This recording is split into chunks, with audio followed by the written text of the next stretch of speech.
ఒక ఇష్యూని ఇష్యూ బేసిస్లో డీల్ చేయడం ఒక ఆర్ట్,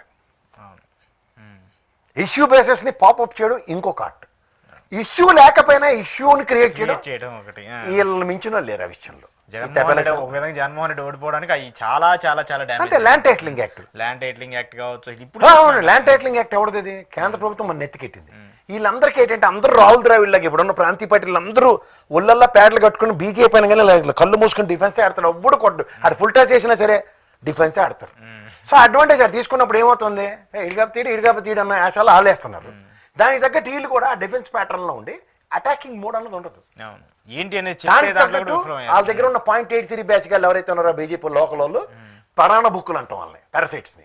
వాళ్ళు బీజేపీ ఆచ్ఛేదన తెలుగుదేశం ఇస్తే గెలుస్తారు. వాళ్ళకి బాగా తెలుసు మేము బతకాలంటే తెలుగుదేశమే కావాలి, ఆ వైఎస్ఆర్సీపీ కూడా మమ్మల్ని దగ్గర రానివాడు. సో ఆబ్వియస్లీ ఏం చేయాలి, ఇలాంటి విషయాల్లో గమ్ము నుండి మొత్తం ఎంత బదనాం చేయాలో అంత బదనాం చేయడంలో ఈ తపెలగాలు రెడీ అయ్యారు. డైపర్ పౌడర్ డబ్బా అండి పెట్రోల్ గన్న పెట్టేస్తే మిగిలిన టైం అంతా ఖాళీ కదా, ఫుల్ ట్యాంక్ అయ్యేదాకా. సర్లేండి, వాళ్ళ గురించి ఎందుకు కాదు నేను అంటుంది ఏంటంటే వాళ్ళు ప్రాపర్గా ఇంజెక్ట్ చేయగలిగారు. వీళ్ళు వాళ్ళు కానీ అట్లీస్ట్ డిఫెండ్ చేసుకోవడంలో కూడా ఫెయిల్ అవుతూ వచ్చారు. చేసిన పని చెప్పుకోవడం రాదు. ఇప్పుడు వీళ్ళు చెప్తున్నారు, నిన్న రామ్మోహన్ నాయుడు గారు చెప్తున్నారు మనకు ఆ సీ పోర్ట్లోనే అద్భుతంగా ఉన్నాయి, శ్రీకాకుళం జిల్లాలో మళ్ళీ సముద్ర తీరాన్ని ఇంకా ఎక్స్పాండ్ చేద్దాం, పోర్టులు ఇంకా మళ్ళీ అభివృద్ధి చేద్దాం అని చెప్పేసి మాట్లాడుతారు. కట్టిందోడు ఫస్ట్ 2-3 ఫేజెస్ లో మన ఇంటర్లో డేటాలు చెప్పుకున్నాం. జగన్మోహన్ రెడ్డి చేసింది. ఇప్పుడు వచ్చి వీళ్ళు అచ్చెన్నాయుడు గారు ఆయన సంభ్రమాశ్చర్యాలకు గురి మనకి పోర్టే లేదా అట. ఇదేంటిది? నిజంగా వీళ్ళు సంపద సృష్టిస్తాం డెవలప్మెంట్ చేస్తాం అని చెప్పింది నిజంగా అతను చేసింది. చేసినోడు చెప్పుకోలేకపోయాడు, వీళ్ళు దాన్ని క్రెడిట్ తీసుకుంటారు. ఎవరో ఒకరు వాడుకుంటున్నారు కదా. అఫ్కోర్స్ రాష్ట్రాన్ని అనేది ప్రభుత్వం అనేది కంటిన్యూ ప్రాసెస్ కాబట్టి కంటిన్యూస్ ప్రాసెస్ వాళ్ళు చేస్తున్నారు. దీనికి బడ్జెట్ అలొకేషన్స్ ఉన్నాయా? అవి లేవు, లేకుండా ఓన్ చేసుకో. పోర్టులకు లేవు మరదే కదా. మన బడ్జెట్లో అసలు పోర్టులకు సంబంధించి ఎక్కడ రూపాయి కూడా అలొకేషన్ లేదు. వాళ్ళు కేంద్ర ప్రభుత్వం పట్టించుకునే పరిస్థితులు లేదు, రాష్ట్ర ప్రభుత్వం నిర్మిస్తున్న పోర్టులు, ఒకటి ప్రైవేట్ పోర్టు, మిగిలిన 3 ప్రభుత్వం నిర్మిస్తుంది. సరే, ఆల్మోస్ట్ అది కూడా 70-80% కంప్లీట్ అయిపోయినాయి కదా. మచిలీపట్నం పోర్ట్ అయితే ఆల్మోస్ట్ డన్. సో ఇక కొన్ని మినిమం ఫండ్స్ పెడితే అవి కూడా కంప్లీట్ అవుతాయి. అట్లీస్ట్ అలా అయినా చేసి వీళ్ళు పేరన్న పెట్టుకున్నా కూడా ప్రజలకు ఎంతో కొంత తర్వాత చూసుకోవచ్చు కదా. ముందు పేరు పెట్టుకోండి ముందే. ఫస్ట్ రామారావు గారు పేరు పెట్టేస్తారు కదా, పెట్టేసి ముందు పని చేయండి. ఎవరు ప్రజలకి కొంచెం ఎక్కడ ఇంపోర్ట్స్ ఎక్స్పోర్ట్స్ జరుగుతూ ఉంటే వాళ్ళకి వాణిజ్యం కదా సార్. ఎంత ట్రేడింగ్ అవుతుంది, ఎన్ని డబ్బులు వస్తాయి రాష్ట్రానికి. ఇవాళ బిక్కుబిక్కులాడే పరిస్థితి ఉండదు కదా. అవునవును. సరే, ఇంకో పాయింట్ ప్రసాద్ గారు, ఈ రైతులకు సంబంధించి ఏంటి, ఇప్పుడు వాళ్ళేమో మేము భూములు ఇచ్చాము, భూములు ఇచ్చి 2015లో ఆయన ముఖ్యమంత్రిగా ఉన్నప్పుడు మేము భూములు ఇచ్చాము, ఇప్పుడేమో ఏడాది అయిపోతుంది, మాకు మీరేమో కొత్తగా భూములు అమ్మాలి, 4000 ఎకరాలు అమ్మాలి, ఎకరం 20 కోట్ల చొప్పున అమ్ముకోవాలని చెప్పేసి మీరేమో వేలానికి వెళ్తూ ఉన్నారు. మేము ఇచ్చినటువంటి 33,000 ఎకరాలకి సంబంధించి మాకు ప్లాట్లు ఇవ్వండి, అంతేకాకుండా మీరు అప్పుడు ఏదైతే చంద్రబాబు నాయుడు గారు హామీ ఇచ్చారో సంవత్సరానికి 50,000 60,000 ఇస్తామన్నారు పరిహారం, పంట పరిహారం కింద, ఆ పరిహారానికి సంబంధించి డబ్బులు ఇవ్వండి అని చెప్పేసి వాళ్ళు ఇప్పుడు ప్రభుత్వాన్ని అడుగుతుంటే ప్రభుత్వం దగ్గర నుంచి సరిగా స్పందన రావట్లేదని ఒక చర్చ జరుగుతుంది.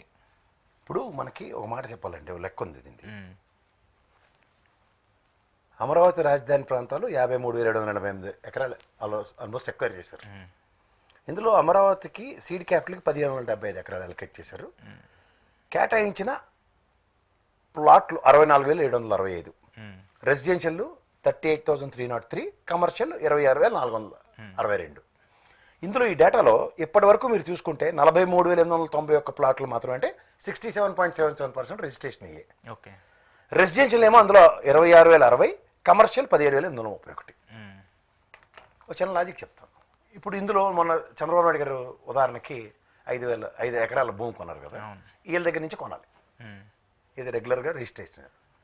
గతంలో ఇంకా మిగిలినవి ఎవడైనా ఈ 10 ఏళ్ల పొద్దులో రిజిస్ట్రేషన్ ఎందుకు చేసుకోడు? ఐదర్ ప్రాపర్ అలొకేషన్ జరగాలి, లేదా ఇన్సైడ్ ట్రేడింగ్లో ఇప్పుడు మన బాలకృష్ణ గారు చూడండి మచ్చు కొన్నారు 500 ఎకరాలు. ఏమో ఆయన కొనలేదని నేను ఆయన డిఫెండ్ చేసుకుంటాను. మార్చితో రిజిస్ట్రేషన్స్ అయితే ఉన్నాయి, అదే డేటా పబ్లిష్ చేయమంటే చేస్తాను.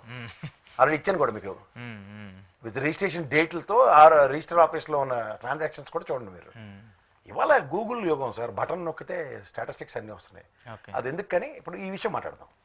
సో ఈ మిగిలినవి 33% దగ్గర ఉన్నారు, అంటే వాళ్ళకి ఇంకా అలొకేషన్ అవ్వలేదు, లేదా భూమి తెల్లారక ఇన్సైడ్ ట్రేడింగ్ అయినా అయిపోవాలి.